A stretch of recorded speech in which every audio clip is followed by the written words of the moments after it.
आखिर महाभारत का युद्ध कुरुक्षेत्र में ही क्यों लड़ा गया था? क्यों महाभारत के युद्ध में भगवान श्री कृष्ण की भूमिका खास थी? क्यों युद्ध के लिए जमीन चुनने की जिम्मेदारी भगवान श्री कृष्ण को दी गई थी? आखिर क्यों भगवान श्री कृष्ण महाभारत युद्ध के लिए जिम्मेदार हैं? कुरुक्षेत्र को क्यों गीता की भूमि माना जाता है? आइए जानते हैं क्या है कुरुक्षेत्र का असली रहस्य, जिससे आप अभी तक अनजान हैं। तो दोस्तों, ये तो आप सभी जानते हैं कि महाभारत और कुरुक्षेत्र के बीच काफी गहरा संबंध है। भगवान कृष्ण ने अर्जुन को गीता का उपदेश भी यहीं इसी जमीन पर दिया था। 18 दिन तक चलने वाला ये महाभारत कुरुक्षेत्र की जमीन पर ही लड़ा गया था। वैसे तो कुरुक्षेत्र को थानेश्वर और स्थानेश्वर के नाम से भी जाना जाता है। जब भी अगर महाभारत युद्ध की बात होती है तो कुरुक्षेत्र का जिक्र जरूर होता है। पर क्या आपने कभी सोचा है कि कौरवों और पांडवों के बीच हुआ महाभारत युद्ध गीता की भूमि कुरुक्षेत्र में ही क्यों हुआ था? अगर आप नहीं जानते तो इस वीडियो को देखने के बाद आपके मन में उठे सभी सवालों के जवाब मिल जाएंगे। दोस्तों, कुरुक्षेत्र को ही चुने जाने के पीछे की वजह भी काफी दिलचस्प है। महाभारत युद्ध के लिए एक ऐसी जगह की तलाश की जा रही थी जहां बड़ी से बड़ी संख्या में सैनिक खड़े हो सके और युद्ध करने के लिए उन्हें आसानी हो। इसके साथ ही ये जगह युद्ध की क्रूरता को सह सके। इस भयानक युद्ध की जगह चुनने की जिम्मेदारी भगवान कृष्ण को दे दी गई। जब सब कुछ तय हो गया कि युद्ध होना है, तब भगवान श्री कृष्ण ने अपने दूतों को महाभारत युद्ध के लिए जगह तलाशने का आदेश दिया। श्री कृष्ण को आभास हो गया था कि महाभारत का युद्ध रक्त रंजित और भीषण होने वाला है। उन्हें ऐसी जगह की तलाश थी जो युद्ध की क्रूरता को सह सके, जहां क्रोध और द्वेष का इतिहास रहा हो, क्योंकि भगवान कृष्ण चाहते थे कि युद्ध के बाद अगर कहीं और जगह चुनी जाती है तो वो भूमि हिंसक संस्कारों से भर जाएगी। ऐसे में युद्ध के लिए दूतों ने श्री कृष्ण को कई जगह बताई, लेकिन उनमें से एक दूत जब श्री कृष्ण के पास आया तो बहुत उदास था। अपने दूत को इस तरह उदास देख श्री कृष्ण ने उसकी उदासी की वजह पूछी। तब उसने कुरुक्षेत्र में घटित एक घटना बताई। उसने बताया कि एक जगह ऐसी है जहां बड़े भाई ने छोटे भाई को खेत की मेड़ से बहते हुए मेघ के पानी को रोकने के लिए कहा था। छोटे भाई ने बड़े भाई से ऐतराज जताया और कहा, आप ही क्यों नहीं बंद कर देते हैं?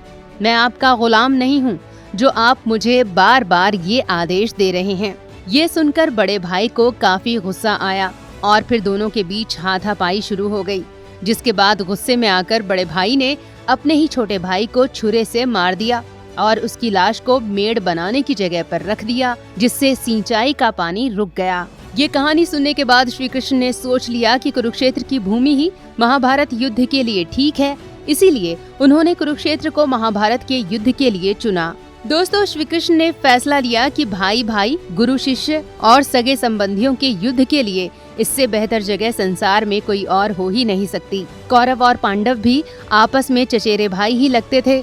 यहाँ की भूमि इतनी ज्यादा कठोर थी कि यहाँ चाहकर भी किसी का मन द्रवित नहीं हो सकता था। हालांकि श्री कृष्ण इस बात को लेकर शंका में थे कि कहीं पांडव कौरवों के दबाव में आकर कोई संधि न कर लें, इसलिए महाभारत युद्ध का होना अनिवार्य हो गया था। इसी वजह से श्री कृष्ण ने बहुत सोच समझकर कुरुक्षेत्र को महाभारत युद्ध के लिए चुना। दोस्तों, कहते हैं कि इस युद्ध को जीतने के लिए बड़े से बड़े सैनिकों की मौत हुई। कुरुक्षेत्र में युद्ध इतना भयानक हुआ कि कुरुक्षेत्र की मिट्टी तक का रंग खून की तरह लाल हो गया और यही वजह है कि यहाँ की मिट्टी आज तक लाल रंग की है। कुरुक्षेत्र की भूमि इतनी कठोर थी कि किसी का मन द्रवित नहीं हो सकता था। कुरुक्षेत्र की भूमि पर रक्त रंजित युद्ध होने के बाद देवताओं ने भगवान श्री कृष्ण से पूछा कि इस भूमि पर अब कौन बसना चाहेगा। तो कुरुक्षेत्र को श्राप मुक्त बनाने के लिए श्री कृष्ण ने एक तरीका बताया। श्री कृष्ण ने कुरुक्षेत्र की भूमि पर यज्ञ करने का उपाय बताया और कहा कि यहाँ आकर जो भी सच्चे मन से अपने पूर्वजों का तर्पण करेगा उसे मोक्ष की प्राप्ति मिलेगी। श्री कृष्ण महाभारत युद्ध के जरिए भूमि पर बढ़ते अन्याय को मिटाना चाहते थे, इसलिए इस भूमि को अन्याय की समाप्ति के लिए ही याद रखा जाता है। दोस्तों, आपको बता दें कि कुरुक्षेत्र के युद्ध में पांडवों की जीत हुई थी। ये युद्ध कौरवों और पांडवों के बीच लड़ा गया था। ये युद्ध द्वापर युग की सबसे बड़ी घटना बताई जाती है। दोस्तों, मान्यता है कि युद्ध के मैदान में अर्जुन के मनोबल को बढ़ाने के लिए भगवान श्री कृष्ण ने उसे गीता का उपदेश दिया था। क्योंकि महाभारत के युद्ध में जब अर्जुन को पता चला कि उन्हें जिनसे लड़ना है वे उनके ही सगे रिश्तेदार और भाई हैं, तो उन्होंने युद्ध करने से इनकार कर दिया था। इसलिए भगवान श्री कृष्ण ने अर्जुन को गीता का उपदेश दिया था, जिसके बाद ही अर्जुन ने अपनों के खिलाफ युद्ध करने का फैसला किया। श्री कृष्ण ने अर्जुन को गीता गाकर सुनाई थी, इसलिए इसे गीता कहा जाता है। दोस्तों, गीता में श्री कृष्ण ने सबसे अच्छी बात ये बताई कि व्यक्ति को खुद से बेहतर कोई नहीं जान सकता, इसलिए स्वयं का आकलन करना बहुत जरूरी है। दोस्तों, महाभारत का युद्ध तो खत्म हो गया, लेकिन इसका जिक्र आज भी लोगों के बीच होता रहता है। धर्म और अधर्म की लड़ाई के कई किस्से रहस्य बने हुए हैं। कुरुक्षेत्र एक महत्वपूर्ण तीर्थ स्थल है। कहते हैं कि आज भी कुरुक्षेत्र में जाकर हर कोई पाप मुक्त हो जाता है। जो लोग कुरुक्षेत्र की भूमि पर जन्म लेते हैं, उन्हें अपने कर्मों को चुकाने के लिए फिर से जन्म लेने की जरूरत नहीं पड़ती। दोस्तों, उम्मीद है कि आपको हमारी ये जानकारी बहुत अच्छी लगी होगी। आपसे निवेदन है कि आप इस वीडियो को लाइक करें और हमारे चैनल को सब्सक्राइब भी कर लें। आखिरी तक इस वीडियो को देखने के लिए आपका बहुत बहुत धन्यवाद।